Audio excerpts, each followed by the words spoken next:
Hi, I'm Shauna Davis, the Epicurean Connection, and thank you for tuning in to the Cheese Chat, creating community through cheese.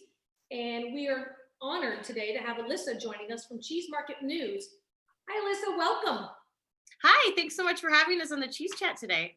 Absolutely, it's an honor to have you take the time out of your busy day, and hope you're not on deadline today, but I thought it was important for our listeners to learn about Cheese Market News and the history of Cheese Market News because it's quite fascinating. Yeah, well, we are a weekly newspaper that covers the cheese and dairy industry. We publish every Friday, and we pretty much cover the gamut of everything that happens between when the milk leaves the farm to the product on the retail shelf. So, new products, new equipment, and processing, and technology innovations.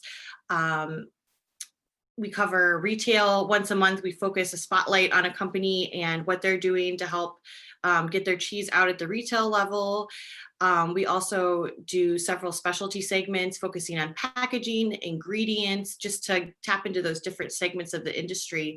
And our weekly news is, breaking news about policy, markets, and pricing. I do a lot of reporting on, talking to dairy economists about what they expect for pricing and volatility, especially this year. There's been a lot of volatility, obviously, in the cheese price and in the different demand realms. So we've been doing a lot about that. And we also cover industry events and personnel changes at companies. So pretty much everything that a cheesemaker or other industry executive needs to know to help run their business successfully. That's a wide gamut. Yeah. Well, it's never boring. Never boring. And I got to thank you guys for always covering our cheese conference for 15 solid years. Yes. Always share the information about our cheese conferences, and it's nice to know that we can send out information and it gets shared nationally and internationally. Yes, absolutely. We do have we're based in Madison, Wisconsin. I'm here at the editorial office in Madison today, but we are a nationwide paper and also have some readers in other countries. So we cover the entire industry. I know I did bring a selection of Cheese Market News with me when I went to Dubai, and I used a training course to show them, to read about cheese, and they were so excited to read about American products and cheeses. Yes, definitely growing there. I actually went there with the U.S. Dairy Export Council in 2013 to just like on a trade mission of sorts, and I was just the media partner there. But it's fascinating how the demand there really is growing for U.S. cheeses. Absolutely, it was amazing how much the chefs wanted to learn. I was working like chefs in Dubai, and they couldn't. We had to actually make a checkout list for the Cheese Market News. Oh, that's great. I only brought 6 with me. I figured that'd be plenty. And well, if you ever need more to go on a trip, just let us know. I will, for sure. So I always like to read, I read about the milk pricing, which I think is fascinating. And I'm definitely watching the shift as it's going retail during COVID. Right. Definitely interesting to see that. We've actually had 2 new dairies start bottling milk in Sonoma County due to the demand of retail milk. Mm-hmm. And so it's always fascinating to read the trends in the Cheese Market News. Yes, and that's the thing that we try to stay ahead of. In addition to covering all the news that's happening today, we also pride ourselves on delving into the trends and things that are around the corner and things coming down the pipeline, especially with some of our specialty sections. I did mention Retail Watch already, but every month we profile a cheese company, large or small. We cover all kinds and all sizes. It was Arla Foods in November.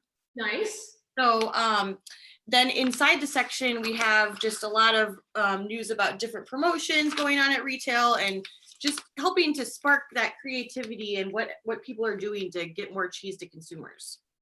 Right, and that's important, especially with the shift during COVID. Yes. The retailers definitely is the spot, and we definitely reopened a cheese shop during this time because there's no events and no classes. Right, and I mean, I'm sorry, go ahead. Please. I was just going to say it's great that there's been some innovation with the virtual meetings and gatherings and cheese classes online, and consumers have been really, really responding to that. They love cheese. It's nutritious, it's protein forward, but it also is considered an indulgence and a special treat at the same time. So it's really well positioned even during these challenging times as, I think, a food staple. Absolutely, and I see people wanting, it's like the treat to get that extra wedge of cheese. Mm-hmm. And so it's been fun to showcases, I would say, a new cheesemaker every week. So like this week we featured the Central Coast Creamery with his Yeah. with his Eureka, and we served it with panettone because it's the season, and a little bit of honey, and that's like our featured cheese basket this week. Oh, great. So every week it's fun to feature a cheese and put it with make it, and it's basically like take this home and enjoy a little afternoon appetizer together. Right. And so it's been really fun to make like a taste and make it approachable, not too over the top Yes. and not too expensive, so that they will try it. And my hopes is then they'll come back and try another Central Coast Creamery, or Right. Mm-hmm. we had Sid Cook, we did Car Valley just recently. We've had some fun cheeses to feature, and it's really fun to create a pairing that's approachable. Yes, definitely. Pairings are really fun too, and that cross promotion opportunity. That's the cross promotion is the key word there. And your team does a great job doing the articles on different cross promotions that your retailers are featuring. Right. And like I said, we are focusing on all these different facets of the industry. So I did mention ingredients, which is a newer segment that we have that looks into people trying to do value add, extended shelf life, and that's been really hot recently. So that's something that we were really excited to launch just a couple of months ago. This is a profile on Core FX ingredients, but in here we also follow other just new emerging technologies and starters and all those kinds of cultures and things that helping to just improve the quality of the product consistently. And I love reading it because I get to read about different parts of the country and what they're doing in Wisconsin or what Washington, and then in return they can read about what we're doing in California. And it's definitely a part of the cheese industry for sure. Right. And that's what we hope to be. We want to be kind of the one who connects the dots. So, our readers are busy business executives, quality assurance managers, plant managers, and they're stretched thinner than ever before these days in the pandemic. And so we're trying to be a partner to them to take all this information, vet it, and distill it down into what they need to know, and to be able to make good business decisions, and also to be knowledgeable when talking with their customers. Well, what I like is you always include the contact of who you're writing about. So if there's a question, that company is actually accessible. Yes. That's over the time. Right. And in our electronic version, because we do have the traditional paper, but we also have an app that you can download on your phone and have your paper accessible anywhere. We actually link all the advertisers in there as well, so that if somebody, wants to get in touch with them, they just click on it and it goes right to their website. Oh, that's perfect. We all have to be modernized. We're just modernizing our website currently. And by the time we get it modernized, it'll be time to modernize again.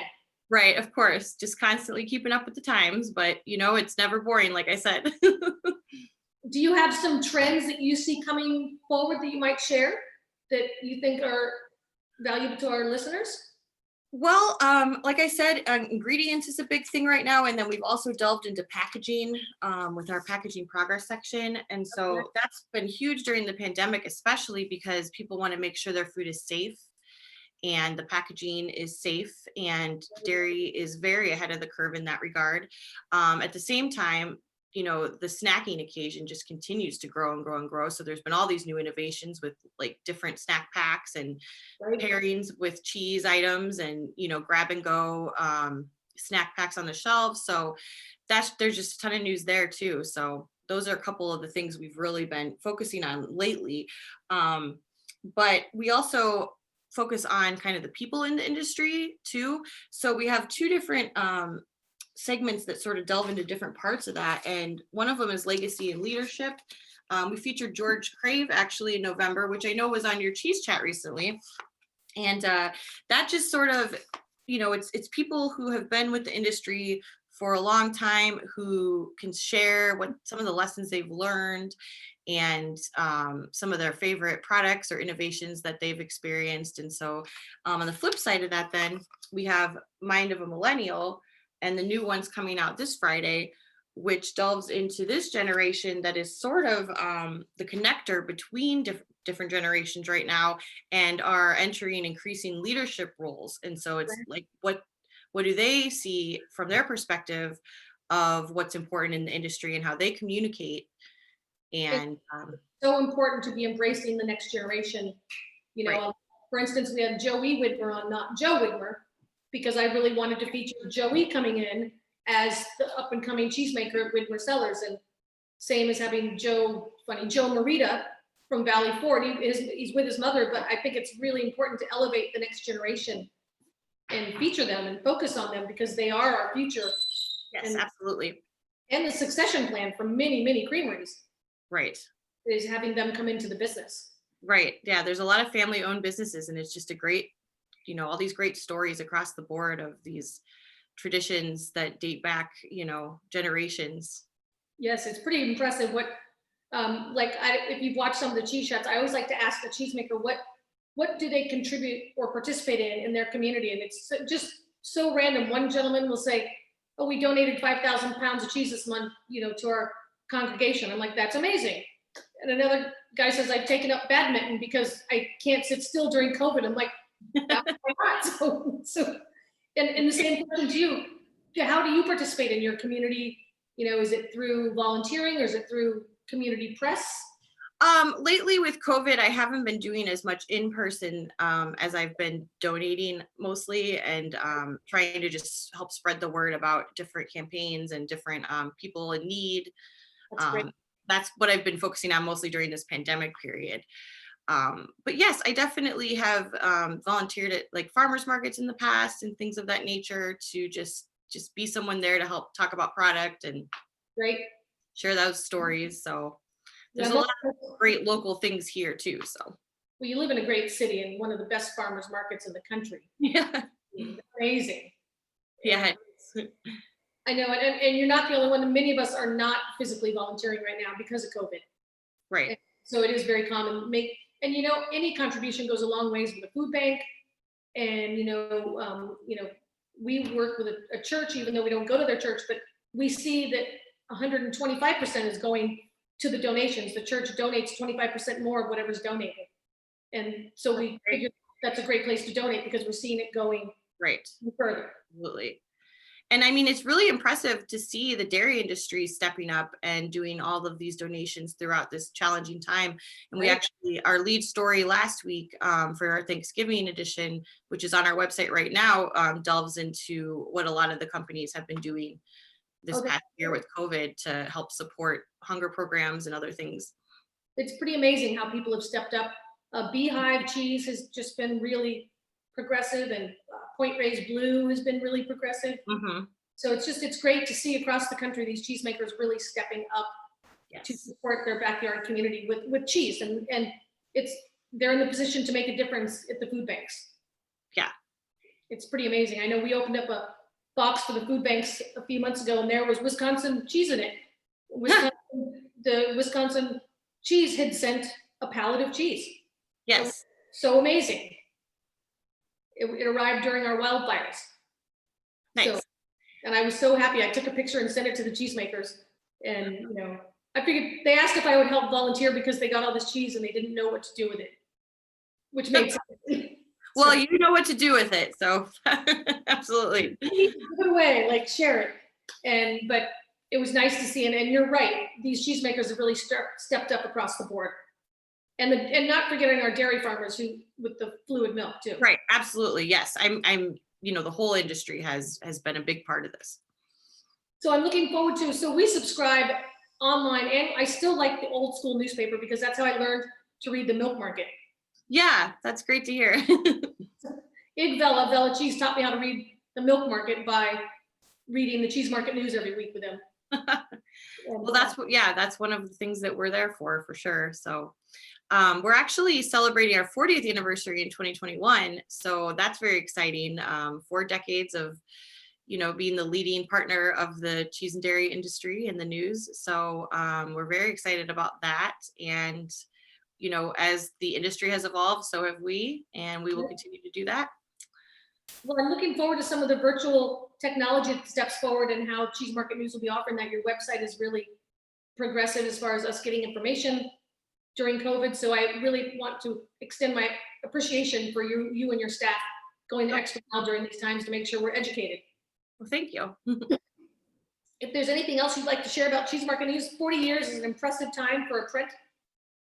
Yes, I mean, we have 92 combined years of experience on our staff. So I've been here 12 years, and we have 2 other editors in this office. One has been here 15 and the other has been here 2 years. And then we have our publisher owner, Susan, and our editorial consultant, Kate. So yeah, together we have almost a century of experience. And that's something that's really exciting just to know, and I would say the only other thing I wanted to share was just in addition to the weekly paper, we do have a couple of resource books that the industry really values. Please. The first one is the Market Directory. And this is kind of a yellow pages of the cheese and dairy industry. It helps connect suppliers and manufacturers and details who makes what with contact information. And so this is very valuable for our readership as well. And then we have our annual key players that comes out in the spring every year. And this is not a ranking, but it is a profile of about 50 cheese companies, and they're different sizes. It goes from, small artisan companies to, a Kraft Foods or Dairy Farmers of America. And it's just all in all kind of a snapshot of the North American cheese industry. And we delve into what they've all been doing this past year, and where possible, we share their sales data and personnel and those kind of key facts about the companies. It's fascinating. I always love reading those when I get them in the mail because I keep them both on my desk. Yes, that's I do too. And all of this stuff is available on our website at cheesemarketnews.com to order from our secure online ordering page. So I just wanted to mention that either to subscribe or to get these resource books, that's all on there. We will definitely put your website up with the video, and we'll great, thank you. To YouTube, and we'll include, with your permission, your email, Alyssa Mitchell, and your email so that people can contact you. Yes, amitchell@cheesemarketnews.com, and I welcome any kind of feedback or tips or story ideas. We're always open. We're collecting information from everywhere and just vetting it and distilling it down into what our readers need to know.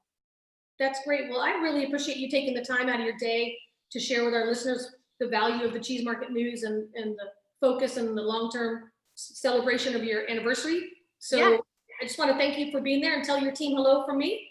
Yes, I will. And thank you so much from us. This was great. We really are happy to connect, especially since we haven't had those in-person trade shows this year. And it's great to just share what we're doing and how we're, there to support and be a partner to people in the industry. Well, I appreciate it. And I look forward to talking to you again, and we'll send you the video link. And I appreciate your time today, Alyssa. Great. And thank you for taking the time for Cheese Chat. Yeah, thank you. I really enjoyed it. Thank you so much. Bye. Bye.